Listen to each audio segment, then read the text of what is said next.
Lloyd Vance's Insider Football is back on 102.9 The Game, Coast Sports Digital Network. Thanks for joining with us, everyone, this evening. I'm joined as usual by my tag team partner, Kevin Midgette. How are you tonight, Kevin? I'm stoked, man. I got to watch the combine. You know that's all I talk about. Kevin loves the combine, and he made sure he promised me earlier before we came on he would not mention the former number 59 for the Philadelphia Eagles. No, I'm not talking about Seth Joyner. I'm talking about, all right, I'll say it, Mike Mamola. It's Yeah, like I'll give Mike Mamola a break this week. somewhere his ears are burning. He knew he stole some money based on the combine, and obviously his NFL career was not what it meant to be. But yes, the combine just wrapped up the other day, as Calvin said. February 23rd through March 2nd, there were 319 players invited to Indianapolis, and I watched a lot of the events on NFL Network, and I talked to some guys there. It's now kind of like a regular stop on an NFL tour, and they're opening up to fans. And would you buy a ticket back in the day to sit there and watch this? Watch a guy do the vertical on the 40-yard dash. Not even if Jesus asked me to, would I pay money to go there and watch that. I have no desire whatsoever to watch these guys basically take vacations to go sit there and talk all the big wigs in the league. And I mean, that is how it done also. I mean, these guys are sitting there, they're pitching ideas to each other. But the event itself, nah, it's totally just for TV time. Yeah, and I always said, somebody would have to pay me to go to that. I wouldn't pay myself to sit in the stands, and I've known guys that have gone, and they've said the biggest thing is, like you were saying, it gives them a chance to talk to the front office guys, and usually the new head coaches are there kind of pressing the palms, but everything they're saying is about on the field. So in terms of this year's draft class, and I'm sure we'll talk about this a lot going into draft, Fernando Mendoza, obviously the only quarterback that's kind of worth mentioning. They're talking about maybe Ty Simpson in the first round from Alabama. We'll see, but Mendoza didn't even throw. So it was Drew Allar, want to check, from Penn State with the ankle injury. Wanted to see what you thought of him. Cade Klubnik, who's kind of an underachiever. Nussmeier from LSU. So just talking about this year's quarterback class and what you think of their performance at the combine. Like we've talked about before on the program, Mendoza, in my opinion, is the only first round pick, legit one in that mix. I mean, it's bad when you hear Nussmeier, who's the best quarterback that really showed up and played, because I'm not a big Nussmeier guy either. So when his name's getting bandied about, it's telling me that everyone else is really not bringing much to the table. Yeah, I agree. And Mendoza, why would he throw at the combine? He's not going to he'd only lose money, and I'm sure his agent said we don't need to do this. They've already started talking to the Raiders, so I'm hearing in back channels, maybe Tom Brady's involved, who has a small percentage of the team. Also, they have a new head coach in Click Kubiak, so I think it's a good landing spot for Fernando Mendoza. Now, what I'm hearing is with free agency starting March 11th with the new league year, that the Raiders probably will be stepping away from Geno Smith. Is that the right way to go? And is there another bridge quarterback you could see going to the Raiders to help mentor Mendoza? Uh, what's Flacco doing? What's Flacco's contract situation right now? That seemed like a perfect spot for a Joe Flacco type. I think you do need a veteran quarterback there. I'm not a big fan of having these guys start from week one for the most part. I think sometimes you just see them get beat up so bad that they can never recover. You saw that with Carr. You saw that with Tim Couch. There's certain guys, they take such a beating. It's just like they lose the will to play almost. So I think like the Doug Peterson for Don McNabb kind of thing, where you switch the guy in somewhere in October, let him get the other guy get beat up a little bit, the old veteran. So Geno Smith stepping away from him, I don't think. I mean, it's not that big of a loss, but I do think you need that veteran presence.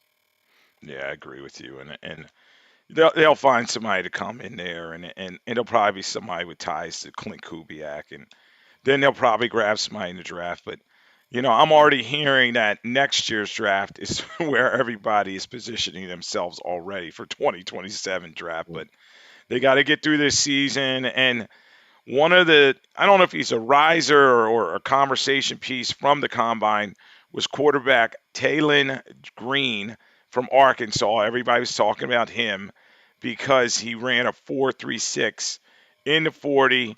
Uh, did not look that great in the passing drills. Earlier in the Senior Bowl, kind of erratic as well, throwing the football. Kind of reminds me a lot of Alabama quarterback Jalen Milroe, who had off the charts uh, numbers in terms of the combine. He goes to Seattle, and he was a third stringer. He didn't play a serious down for the Seahawks this year. Yeah, you'll see a lot of times where I mean, it happens in all sports where guys are they're very good in college, but they don't adapt well to the pro game. Their skill set isn't, you can hide more things in the college ranks than you can in the pros where these guys are professionals and they're gearing up for you all across the board. So, yeah, I mean, it's great that he's fast, but at the same time, it's like you got to be able to throw the ball in this league. You do, because even now they're kind of cutting back on the read options because I think a lot of teams are kind of deducing that you didn't see as much rushing yards from quarterbacks this season. They're real, and as you said, the physicality of the quarterback position. When their quarterback is taking too many hits and he's not able to throw the football, a la Cam Newton, when his shoulder went, he was done. You just can't have that. So yes, 4.36 speed is great, but he's got to be able to throw the ball in tight windows around the National Football League. So we'll see. Taylor Green definitely looks like a developmental prospect to me. Um, one of, in terms of combine risers or fallers, do you have any from your list? Because I know you have copious notes from your hours of watching the combine. There's a couple names that stood out to me because I did read up on everything just in case I don't be surprised here. Uh, Washington Jr. as a running back, actually, he got some good reviews. Both the tight ends, Sadiq and Stowers, they really stood off the charts. And those the ones I saw. Yeah, and there's some good ones. In terms of D line, looks like it's going to be big in this draft this year, whether it's D tackle or defensive ends. But Texas Tech defensive lineman Lee Hunter, he had good interviews. He did even better on the field. Um, it looks like he may have caught the other prospects, Caleb Banks, Peter Woods, who were rated ahead of him. Penn State, everyone knows how that went, but there was a lot of talent there. And Penn State defensive lineman Zane Durant, he had 4 sacks last year, but this year showed good agility and good burst. He looked like a smaller player in terms of his agility, so people were talking about him. The big guy that was a riser on defense was U.S. Central Florida defensive end Malachi Lawrence. Remember that name? He's 6'4", 253. Everybody's talking about his performance. He ran a 4.52. Uh, Daryl Jeremiah, who was on NFL Network, was just gushing about him, and he also had a 40-inch vertical. But in terms of play, to me, he seems like a day two guy. He had 7 sacks last season, which was not bad. But in terms of that position, you got to talk about Arvell Reese from Ohio State, uh, David Bailey Foster from Texas Tech. So you know, defensive end. Just about the value of that position now, and guys like Arvell Reese, who's coming out of Ohio State. He didn't work out, but he's going to be a top pick right away. I think definitely you're going to find more value in this draft on the lines in both trenches, offensive line, defensive line.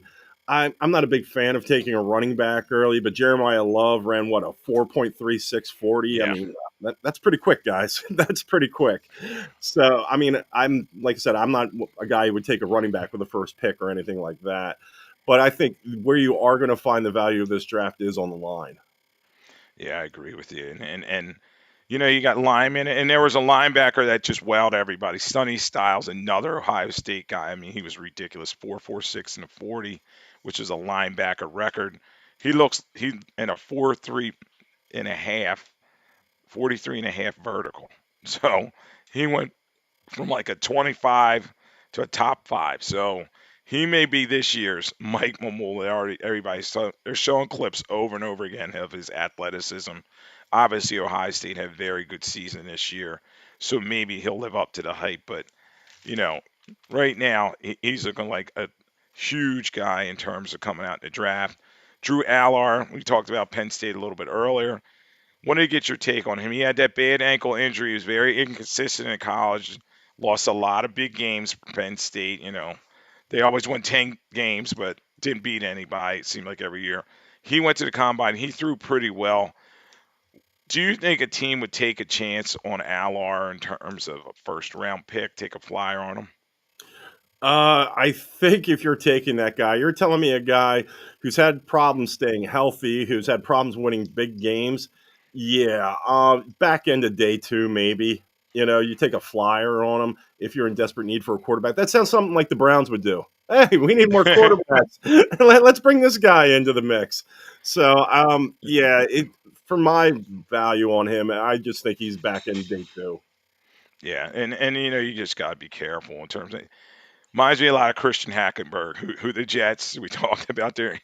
The way they pick players, they brought in Hackenberg, and they thought he was, he had all the measurables coming out of Penn State, but he just couldn't get it done. And I hate to label Drew Allar because that's the school he went to, but I just I see similarities in terms of is he a winner? Is he going to get the job done? So we'll see. That injury was pretty bad, and a team may say, yeah, let's wait till day two, second round, third round to take a look at him.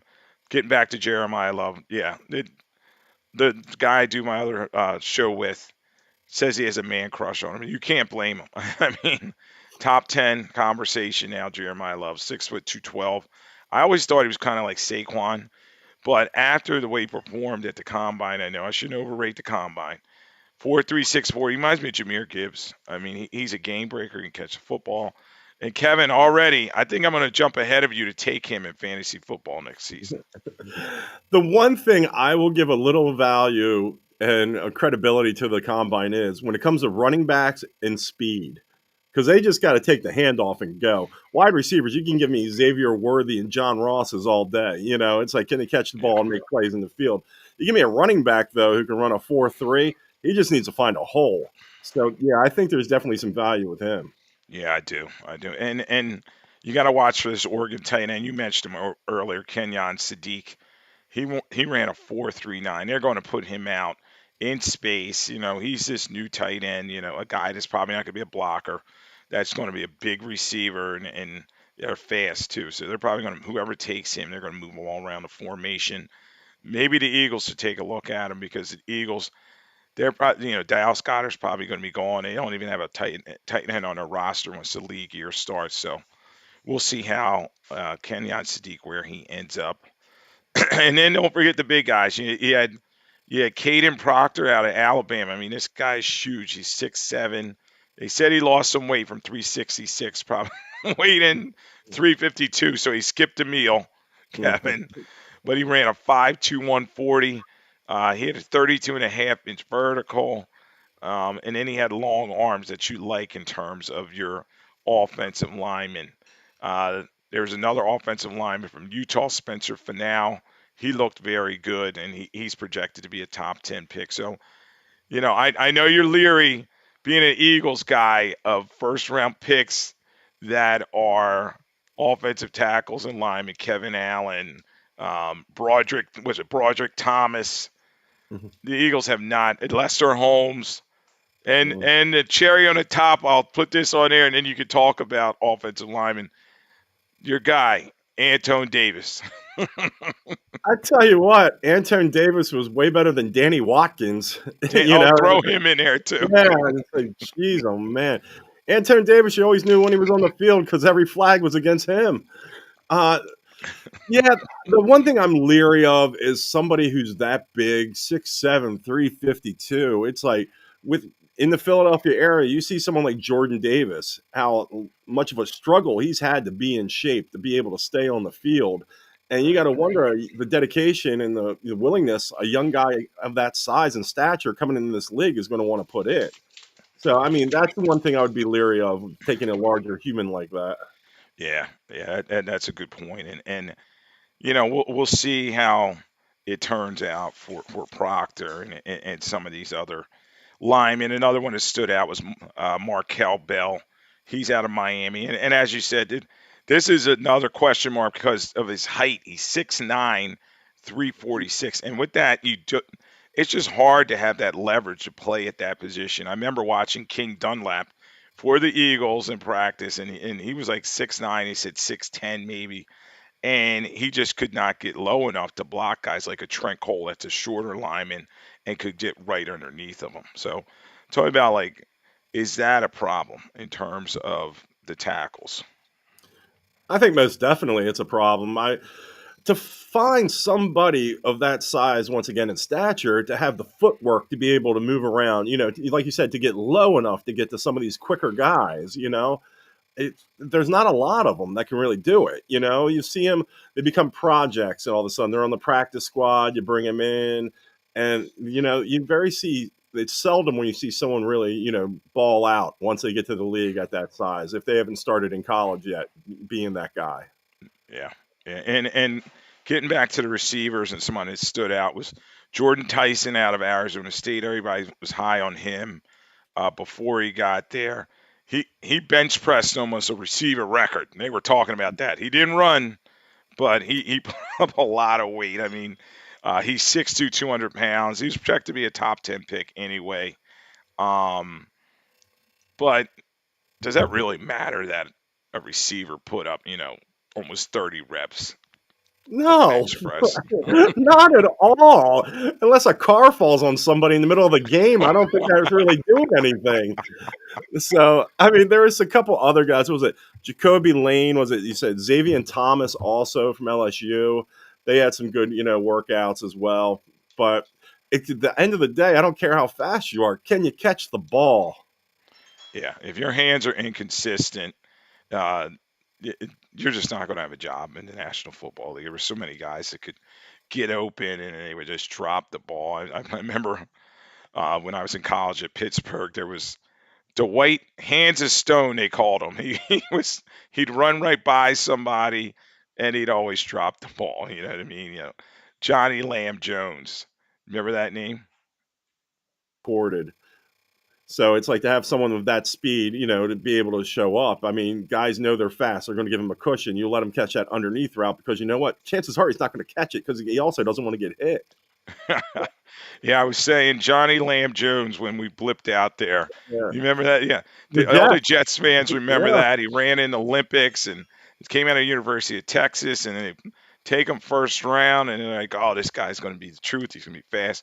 But a lot of those guys that are super fast, as you said, they do not want to take a hit. I remember, this is awful, the famous clip, Ronaldo Skeets Nehemiah, the great hurdler, and then he played for the Niners. Had a little cup of coffee, but I remember him. He ran an in route, and he got stretched. I mean, concussion. They took him off on a stretcher, and I heard the commentators like, a lot harder to run over hurdles out there. you know? That was a thing back in the day. Once Nehemiah came out, everyone, their track guy, like you had Ron Brown with the Rams, you had James Jett with the Raiders, Right. Willie Galt was a standout in that whole thing because Willie could actually catch the ball and play. Yeah, it's crazy. Everybody's tries to find that track type guy. Tariq Hill, he was a track guy and he had hands enough to be a Pro Bowler in the National Football League. But it's rare, Kevin. As you said, like most of those guys are trained to just run a certain way, and running a route where you have to have short steps and get to the sidelines, it's very different. So we'll see. One other receiver that stood out, and I wanted to get your take on this. It's Trey Lance's little brother, Bryce Lance. He's also from North Dakota State, 6'3", 204. He ran a 4.34 40, fifth fastest at the event.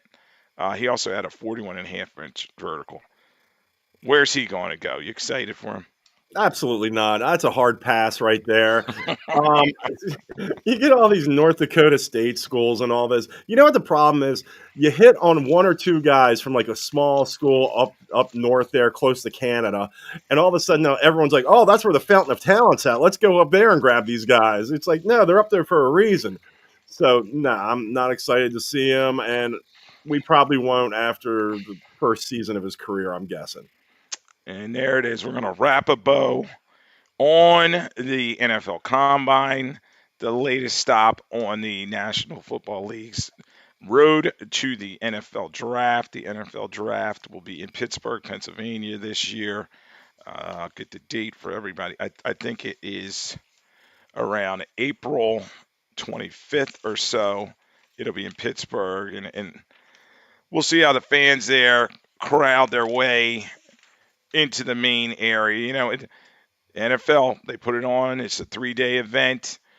They try to get it in Philadelphia. We had 1 million fans, I believe, on the Parkway, and I had some friends and family like, "Oh, you going out there, Lloyd?" I was like, "Absolutely not." And I think it rained too. I'm Yeah. like, "No, I'm good. I'm good." So yes, Pittsburgh, Pennsylvania, April 23rd to the 25th. Uh, would you go if someone comped you tickets? Nah, I don't like people like that. Yeah, I'm getting old now. I don't need to be around that many people. So yeah, I take a pass on it. Yeah, I agree with you. That's a good point.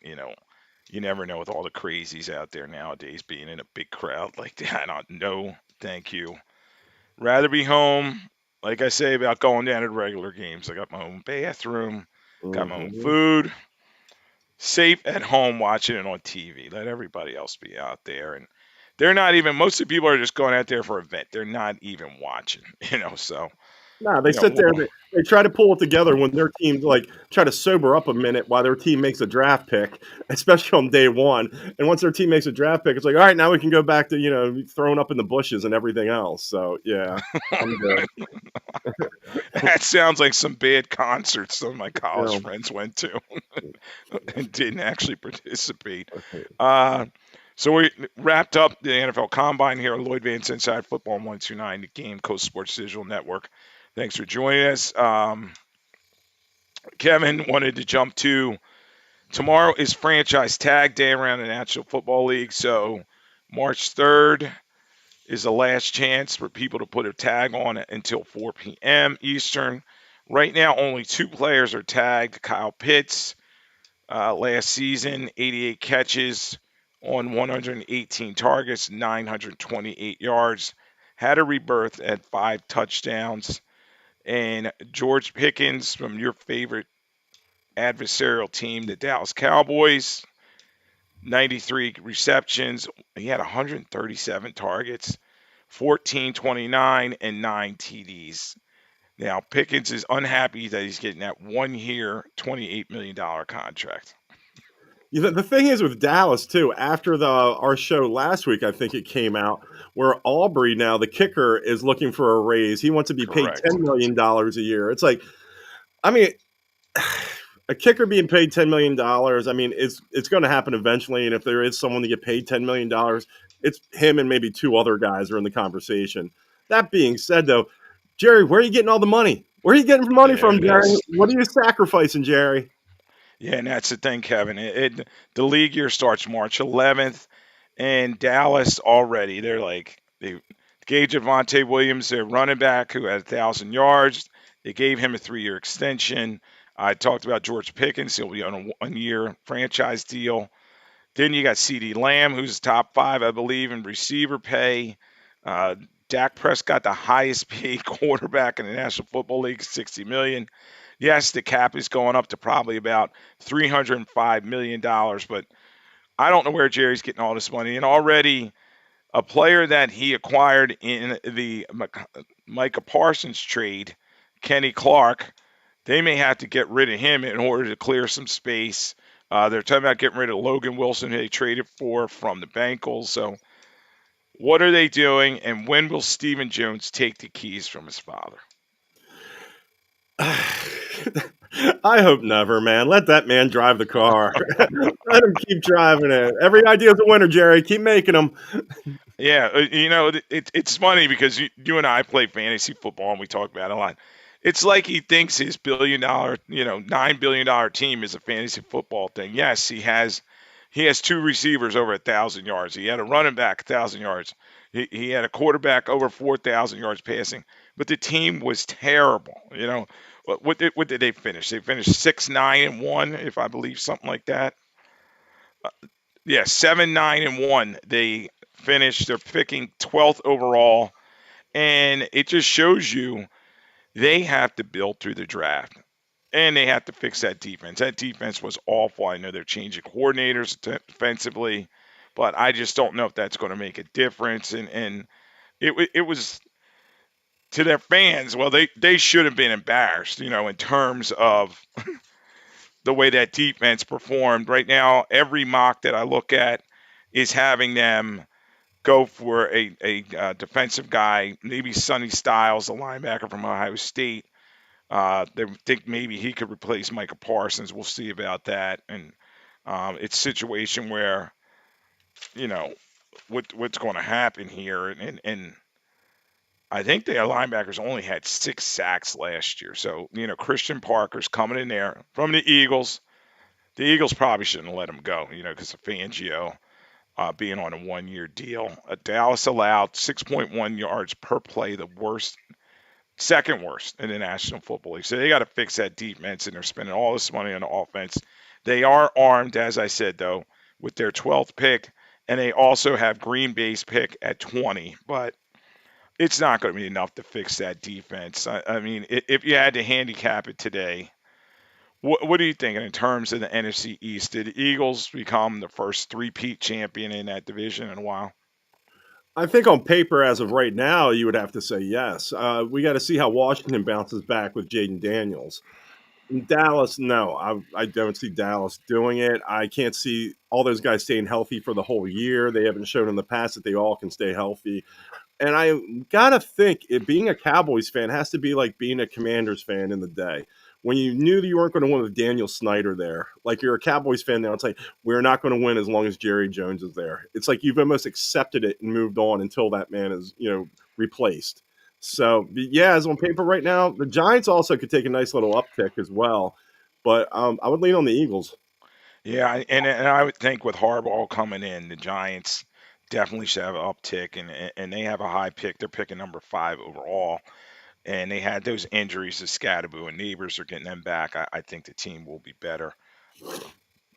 Yeah, so I'd probably say Eagles, Giants, Washington in there fighting for number 2 some way. Dallas may be in the basement with all their high priced toys, Kevin. So we'll see. As I said, the franchise tag runs till 4 p.m. tomorrow. Some candidates, some teams are saying might happen. Brees Hall, the Jets, he had barely over 1,000 last year, 1065, rushing touchdowns, a lot of it in garbage time. What do you think about Brees Hall? Is he worth over $12 million? First of all, I think all the yards Brees Hall got was garbage time for the Jets. I don't care if it was the first quarter and the game just started; all their games were garbage time.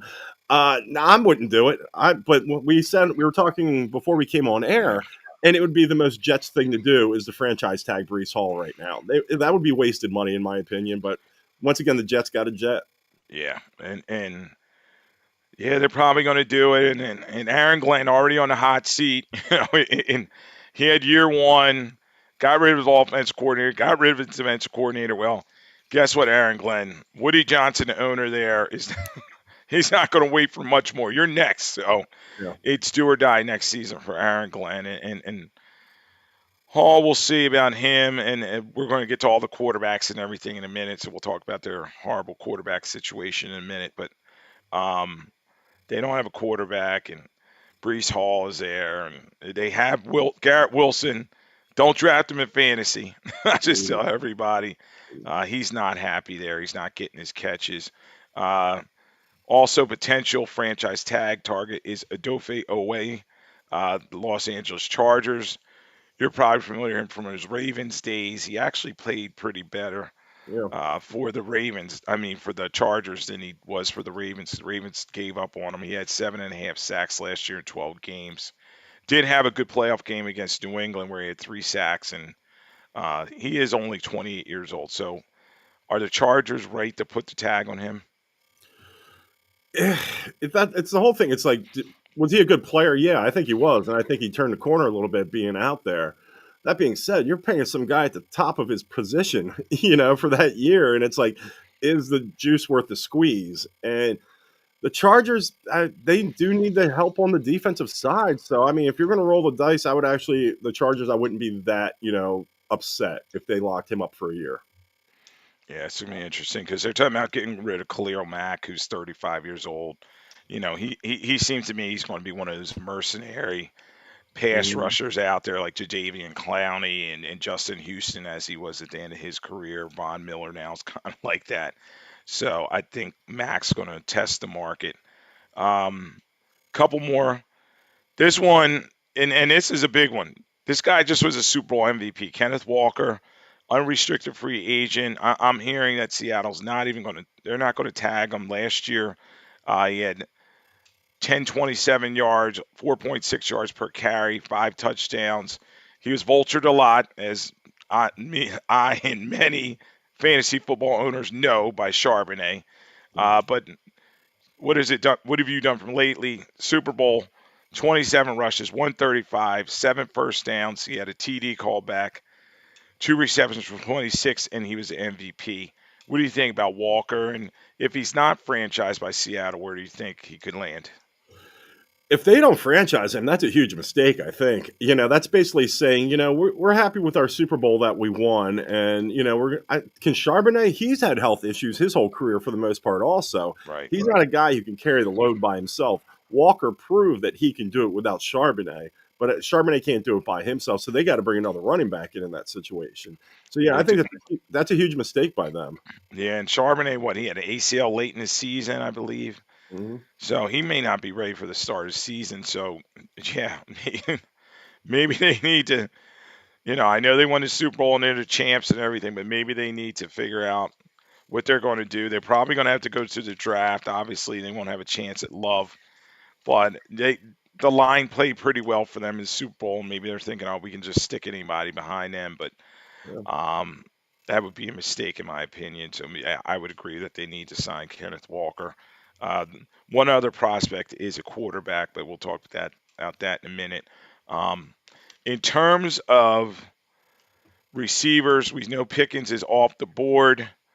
We'll see about Alec Pierce. What do you think about Alec Pierce? First 1,000 yard season, averaged over 20 yards per catch. Was that like an aberration with all the highlights and the mayhem around Daniel Jones? I mean, what do you think? Is he a frontline receiver, and should the Colts franchise him? I wouldn't franchise him, to be honest. I mean, I think he's a nice wide receiver. I think he's had health problems throughout his career also. I think he benefited for the fact that he had Taylor at the running back position, even Ty Warren at tight end right there. You have other guys with our receivers. They had a collective unit there of 3 or 4 guys. So I think he benefited from not having the top defensive back, cornerback on him also. So to make him the focus and pay him like that, I think would be a mistake. Yeah, and a guy, I don't think he's gonna be franchised either by Seattle, but if I'm looking at free agents, I'm looking at this receivers slash Swiss Army knife, Rashid Shaheed. I mean, he was just tremendous last season. He had the kick return that opened that divisional round game. It was over before he even started. He averaged 29.8 yards per kickoff last year, 14.7 per punt return. He did have 59 receptions for 687, 2 TDs. That was split between New Orleans and Seattle, but he was a difference maker when he went to Seattle. Yeah, most definitely. And once again, it's a game of field position. And this guy swings field position in a heartbeat, you need someone like that on your team. We don't. I mean, as watching a lot of the Eagles games, you've seen their return guys the last couple of years. They've been atrocious. So the fact that this guy actually can catch the ball and do something productive with it makes him very valuable in the league. Kevin longs for the days of Reno Mahe back there for the Oh Philadelphia God. Eagles. Oddly enough, yeah, I do. I really do. Well, That's I'd sad. like to see a foot race between Britton Covey and Reno Mahe in his prime because both of them are not good. It's funny because I feel like the Eagles haven't had, well, B. Mitch came in for those last couple years of his career, but I really feel like Vi Sikahema probably was their last like standout Pro Bowl type return man that could take it to the house. And he wasn't a speedster or anything. He just No. knew how to get to take it to the house, and he made some big plays. So it's going to be interesting there. Wanted to get your take on it. Speaking of running backs, off to the Kenneth Walker conversation today came down, Kevin. You're seeing a lot of moves these teams are making, and Houston Texans, they finally decided they gave up on Joe Mixon. It's looking like they'll probably cut him. He didn't play at all last year with that foot injury, and he's had another surgery. I just don't think he's going to come back in his career. But all that said, Detroit traded running back David Montgomery to the Houston Texans for offensive lineman Juice Scruggs, former Penn State guy, and a fourth rounder and a seventh rounder. Who won that trade, and what do you see happening with David Montgomery with the Texans? Just to put a bow on what we were talking about, my favorite kick returner, by the way, was let's get this guy who's an Olympic skier, Jeremy Bloom. Oh, I heard about that. Let's try and throw him back there and see what he can do. That's how bad Philadelphia returns have been. Back to the Montgomery trade, though. I think the Texans won that one with a slam dunk. I really do. What you did now with Detroit is you had a two-headed monster. You know, what was it? Sonic and Knuckles was a nickname they Yes, had for him yeah, up there. So you took one of them away. I think they really benefited each other, both of them being there, not having to carry the whole load, even though Jameer Gibbs, I believe, he was more featured back, you know. So to make Jameer Gibbs now that every down back, rather, I mean, that's going to take a toll on him during the season. So basically, to give up a couple of draft picks of offensive linemen, the Texans now add him with Woody Marks, also the draft pick they had last year. And I think that does nothing but help Houston and takes away from Detroit. yeah. He was underutilized last year. I didn't draft him, but I remember the guy in our league that did. He was like, "What is going on here?" And I was like, "They're really obviously turning the page to Jameer Gibbs because they valued him in terms of swing passes, and they got him so involved in the passing game. But much like Saquon Barkley this year with the Philadelphia Eagles, you got to worry about, he's not the biggest guy. You don't want to get worn down by having so many touches. But yeah, it looks like Dan Campbell and the brain trust there, Brad Holmes, the GM, they're going with um, Jameer Gibbs as their main feature back. And Montgomery had 158 carries last year, a career low 716. He did have 8 touchdowns. Former high school quarterback. They use him on some gimmick plays, throwing the ball a little bit in the red zone. So maybe he'll bring that to the Texans. But there's nowhere to go up for the Texans in terms of offense and their quarterback, C.J. Stroud. C.J. Stroud. What happened with him this year, and do you think he can bounce back? And Nico Collins, a guy Nate drafted pretty high, he kind of underachieved because of Stroud's struggles. What do you think in terms of the Texans now?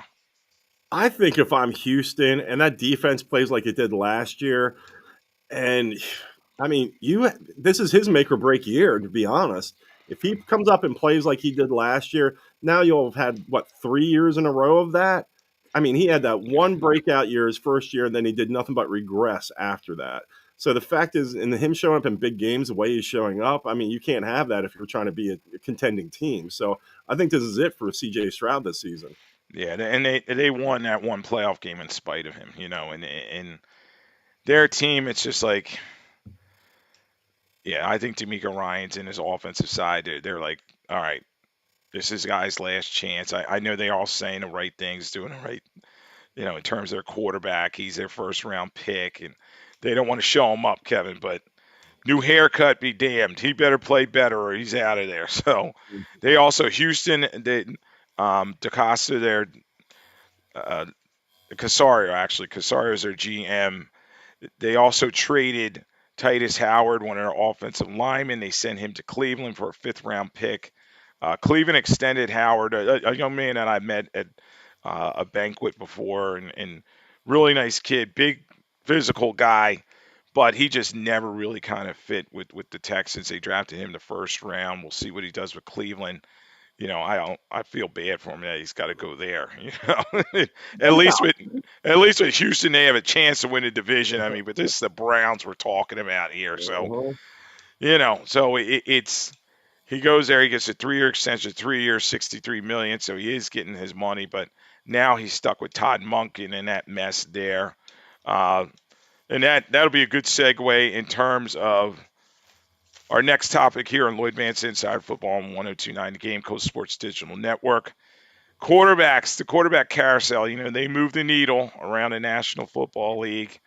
We'll start with this guy and his situation there in Cleveland. What a mess. Deshaun Watson, he signed the league's only fully guaranteed deal, $230 million fully guaranteed in 2022. He is 30 years old. Todd Monken and Andrew Barry, the GM there, they have said they're going to give him a chance because we know why. The owner, Jimmy Haslam, is like, I'm paying this guy. Achilles, hell be damned. I want him out there, and he's going to compete for this starting job because if they cut him, it would be 131 million dead cap hit. I said it was 305 million probably is the cap. So that just tells you how much that would affect it. So he's going to be on a team this season. He really hasn't done a lot since 2020 when he had 33 touchdowns and 7 interceptions for the Texans. What are you thinking about Deshaun Watson? I know I about the off the field, don't you know? Yeah, yeah. It's the worst contract in NFL history. It possibly is the worst contract in NFL history, worst acquisition in NFL history. I mean, I understand it's like you have to put this guy out here to see what he can do. I mean, you're paying him this money, but at the same time, where's the willingness and the desire for him to play? Is it even there for him? When that money is guaranteed, it's like, yeah, I can just show up. I don't even have to show up. They can tell me to go home, and I'm still getting paid. So if he has to go out there and be a vendor and sling some peanuts and beer or something, you got to get some value out of this guy. Yeah, in the end, I think they bring him to camp. If he can't play or he's looking terrible, they're just going to, as crazy it sounds, eat that money. And imagine me Dylan Gabriel, who's not very good. They drafted him, overdrafted him in the 3rd round. He's sitting there. He's got no chance to play behind Watson and Shador Sanders. I mean, does this halt the Shador train, or is this more conspiracy against Shador? You have all the Shador apologists on the interweb. They Shador's the truth and all. So I'm like, all right, settle down. He shouldn't even been picked for the Pro Bowl. What, 7 touchdowns and 10 interceptions this season? Yeah, Nate telling you that? Are these Nate's websites? I know he's a big Shador guy. The thing is, well, stymie Shador Sanders a little bit, yeah, but once again, Shador, you're not getting that contract money that Deshaun Watson is. You sit back, you sit there and try to learn a little bit of the game, perfect your craft a little bit. Your time will come, man, and when your time does come, you're going to wish you weren't in there because it is still Cleveland. Yeah, he's a 5th rounder, and he's getting his chances, but yeah, as you said, he's stuck there, and he's under contract, I believe, for the first 3 seasons of his career. So he's going to be there, and probably just John Watson will be there, and Watson will get the first crack to start because, as I said, even at he's 30 years old, they still are like, all right, we're paying this guy. Let's see what he can do. But I don't think he has much left in the tank. We talked a little bit about the Raiders earlier. I want to talk about their quarterback situation. Geno Smith, he's 35 now. I mean, he had that career rebirth a couple years ago. We won the comeback player of the year. But last year was not good for him. You can see with the new brain trust of Kubiak coming in there. Spytek came in before Kubiak. They want to move on. Last year, Smith, in 15 games, he had 3,025 yards, but he had 19 touchdowns and 17 interceptions. Clearly not the same guy he was in Seattle. No, not at all. And once you start falling to a certain age, I mean, he's maybe fallen into the world of just being a backup, maybe just carrying the load for maybe 2 to 3 games while the starting quarterback gets healthy, And with the Raiders, like I said, I think they need a veteran quarterback. I don't think Geno Smith's that guy, though. Yeah, I agree with you that he's probably not going to be the guy, and it's going to be somebody that has ties to Clint Kubiak, maybe a Jimmy Garoppolo or somebody like that. That's a guy that's okay being a backup because some of these veteran guys, you're just not sure they're going to be able to transition into being a backup when they were started for so long, and are they going to be a distraction? That's what you always hear from these head coaches. So we'll see about Geno Smith, but I think yeah they're going to cut him. Uh, Another release slash trade candidate, and I know your answer, but I don't think he's going to get traded. I think he's going to get released. Is Kyler Murray of the Cardinals? They're already saying Mike LaFleur, the new head coach, and the GM Monty Ossenfort don't want him around. He's going to be cut soon. He's due like $39.8 million in 2026. So once the league year starts, They would have a dead cap hit of 54.7 million if they get rid of him because he signed a 5-year, 231 million contract extension in 2022. Only played in 5 games last year with 6 touchdowns and 3 interceptions. So Kyler Murray, does he get traded? Does he get released? And if he does, they're already saying the Vikings would be interested in bringing him in. Oh my God, with the Vikings. The one thing I would say with Kyler Murray is if unless you are so hung over the moon about Kyler Murray and his abilities, wait for him to be cut. It's like, why am I giving anything of value of some guy who's probably going to be out on the streets? I don't understand why anyone would try to make a move when I don't think there's two teams that are going to go after him. I would sit and wait. Yeah, I agree that teams, yeah, they could throw him a 7th rounder, but they're going to have to eat that contract and restructure it in Yeah. some way. So, no, let the Cardinals pay him, and then a la Russell Wilson, with Denver Broncos, then somebody else could pick him up on the cheap, and maybe he can have a rebirth. Everybody's trying to be, all these quarterbacks are trying to be the next Sam Darnold. They saw that Darnold bounced around, able to win a Super Bowl in the right situation, but is Minnesota really in the right situation? You got Kevin O'Connell there, one of these quarterback whisperer type guys, but I don't know if that's going to work. Also, I'm hearing, and these are teams I wrote down that need a quarterback. Indianapolis, Minnesota, because obviously McCarthy's not the guy. Miami, we'll talk about that situation in a minute. Arizona, they have Jacoby Brissett, but not much else there. The Jets, they're a mess. They have Justin Fields. Cleveland, who we just talked about. Probably the Steelers, and then the Saints. Is Tyler Shuck good enough to start for the Saints now? Did he do enough? Yeah, I think he did actually. I think they really picked it up on the back end of the year. Kellen Moore had a whole season with them, so he got the offense going. Chris Olave had a good season from New Orleans, so I think he's earned the right to start the season at the number one spot to see what he can do. Yeah, I love this behind the glass. We got our guy Duncan, and he said that Murray deserves to be on the Jets. I mean, I love that because yeah, I agree. The Jets are such a mess. Why not put him in that dysfunction? The only thing is he will be outside and the weather's bad and he's got those little hands. I could see fumbles coming. I could see handoffs to Brees Hall, who they're going to give that money to, and also I could see um, Taylor's son, who's at the tight end position, him shaking his head and Wilson shaking her head because this guy can't get me the damn ball. Hmm. Yeah, I think that would actually be a perfect landing spot for him, and especially don't forget the New York media is a little more intense than the Arizona media. So the scrutiny that he would fall under, does he have the thick skin to deal with that? Yeah, maybe Woody Johnson can work out a deal with the Mets where he could play shortstop or center Oh. field for him. I mean, Mhm. Nathan always says that to me. He's like, maybe he should go back to baseball. I'm like, he wasn't that. Yeah, he got picked on potential by the A's all those years ago, and he has not played baseball since he's 28 years old. Uh, he's just one of those guys. He was a great, as you said earlier, you like, 'cause some college guys just do not equate to the pros. He was a great player for the Sooners, but he's just not going to make it. And Duncan talking about, yeah, small hands and everything. I love it. Yeah. Kyler Murray, obviously, Matteo Sport, the GM there, he's done. And I'm hearing that the new head coach, Mike LaFleur, has not had any conversations with Murray. Ossenfort at the combine, he didn't mince words. He was like, I really haven't talked to him. But then he kind of backed off and tried to do that GM speak where, oh no, we've been in touch, and you know he's a team guy. Yeah, he's trying to get a bag of balls for him, Kevin. I mean, Mhm. is it really?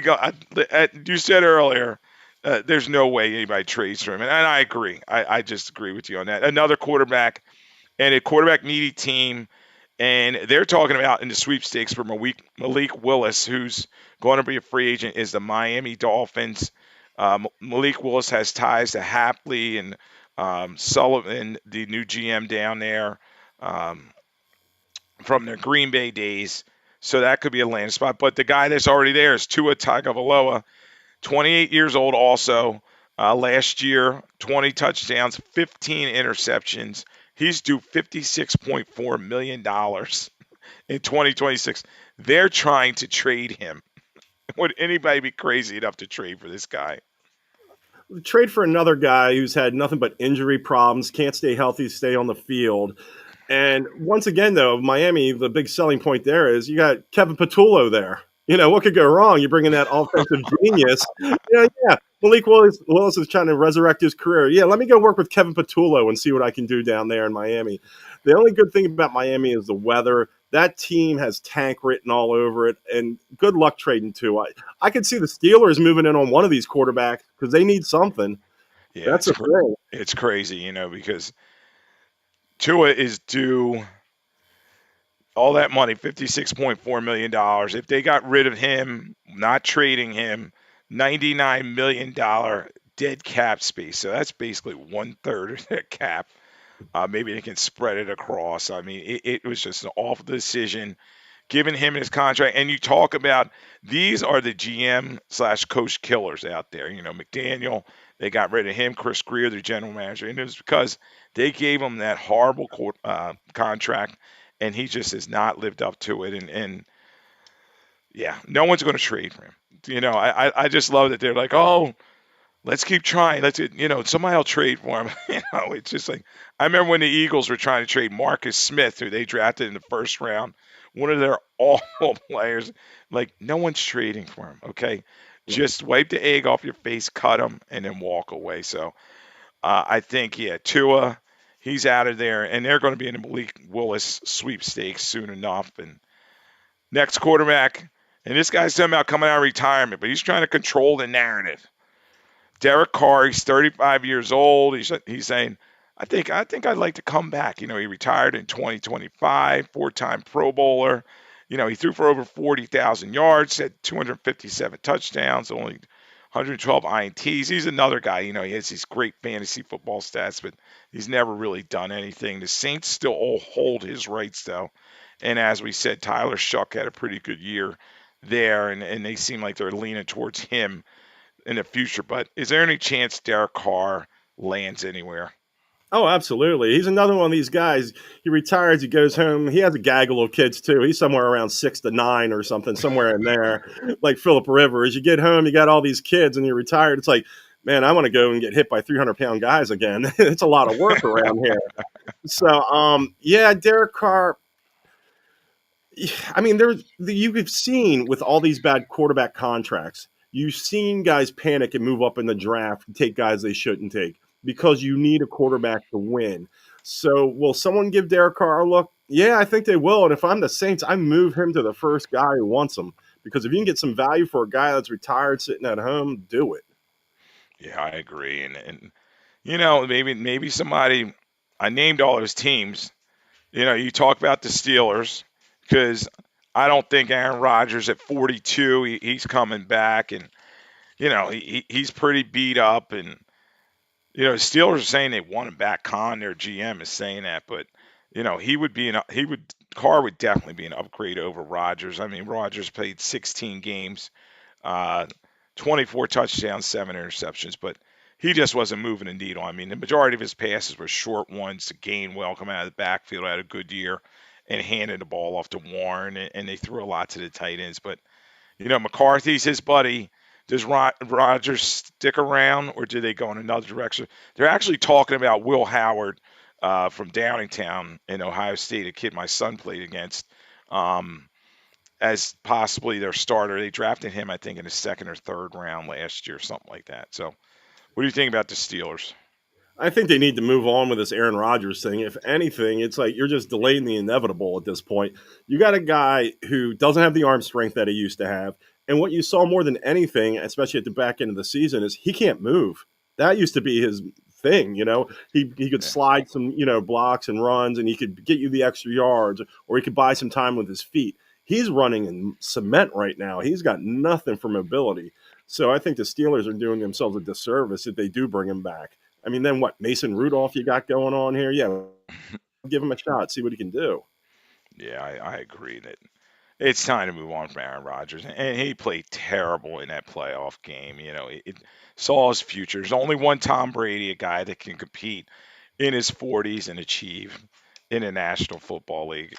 Time undefeated. Let him go have his peyote and do all his other stuff, and you know go on the podcast, podcast, and you know I think it's time. So yeah, I think the Steelers, no Mike Tomlin there, obviously McCarthy coming in there, they're going to go in a new direction. But right now, they're leaving the door open for Aaron Rodgers. But they're another team.